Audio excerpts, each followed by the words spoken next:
In 1 Peter chapter 4, verse 12, it says, "Do not be surprised at the fiery ordeals that have come upon you to test you, as if something strange was happening to you." Our walk with Christ is going to come with many trials and tribulations that are going to hurt a lot. But God uses those trials for the purpose of bettering us, for developing us into the men and women that He has called us to be. And in the New Testament specifically, it keeps affirming this idea that when we arise with Christ, our flesh needs to die. Our flesh, meaning our old ways of thinking and our old habits that would eventually lead us to sin or doing actions, committing actions that were pulling us farther away from God, whether we realized it or not. And probably 9 times out of 10, 10 times out of 10, we didn't. I said this in another video that I posted recently because this is really something that has been going on in my own life. God is going to have to rip certain things that you love from you because there's an attachment there that you cannot see that is preventing you from growing into who He created you to be and who He needs you to be for a specific season. To be honest, the thing that He ripped away from me was anime. If you go down my channel a little bit, you'll see that some of my videos have anime thumbnails. And in the description, I put anime as a hashtag to reach the Christian community and the anime community. And with my shorts, most of them are anime themed because I've grown up with anime since I was in like 4th grade. And I loved it, still do.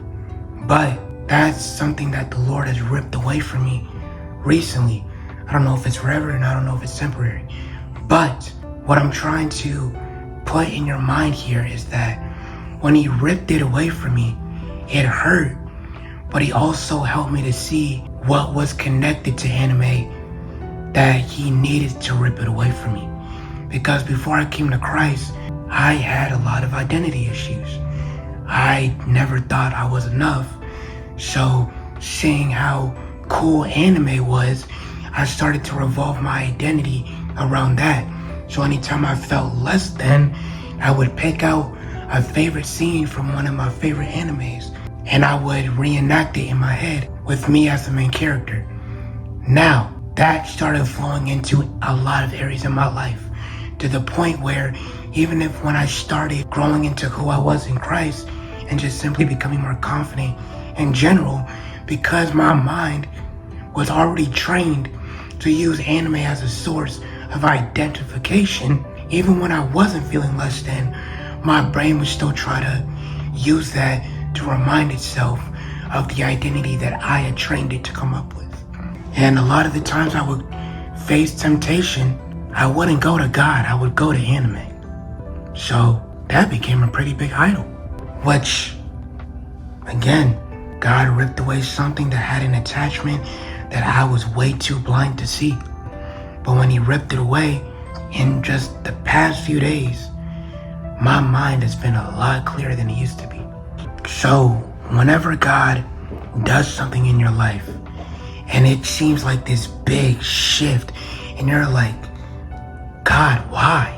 From my experience, He sees something that you can't see, and He loves you way too much to keep you in a place that He knows is distracting you, is destroying you, and is delaying your purpose. And overall, just keeps you from being confident in who you are in Christ.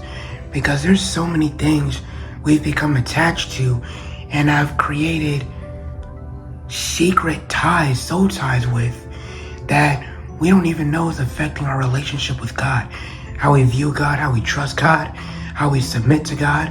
So when He takes away certain things because we don't see that connection, it feels random and we just think God is being cruel.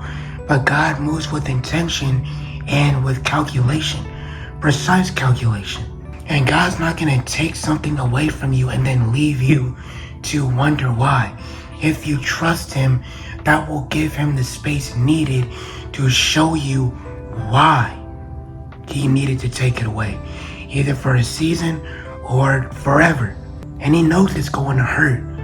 But again, he would rather hurt you and rip this thing from your hand than allow you to be comfortable and go and continue on a path of unnecessary confusion and destruction and eventually burnout. Because you want to follow God, but you're blinding yourself from what you know God is calling you to split from. And you having that inner conflict for an extended period of time, you're eventually going to burn out. God's not going to burn you out. You are, because you're fighting with him. Jacob fought with God, but still lost. Even though he got the blessing, he still lost. Technically. He was winning for a minute, but God was like, yep, popping that hip. But the fact is, your wrestle with God's not going to have meaning if you eventually don't submit to him. And that simply just comes from having a foundation where you're willing to trust him no matter what you have to give up. And I'm able to speak about this so clearly because, again, this is literally something that I keep having to do very recently. It hurts. It's not comfortable, but I see the fruit that is coming from it. So there is purpose in these trials.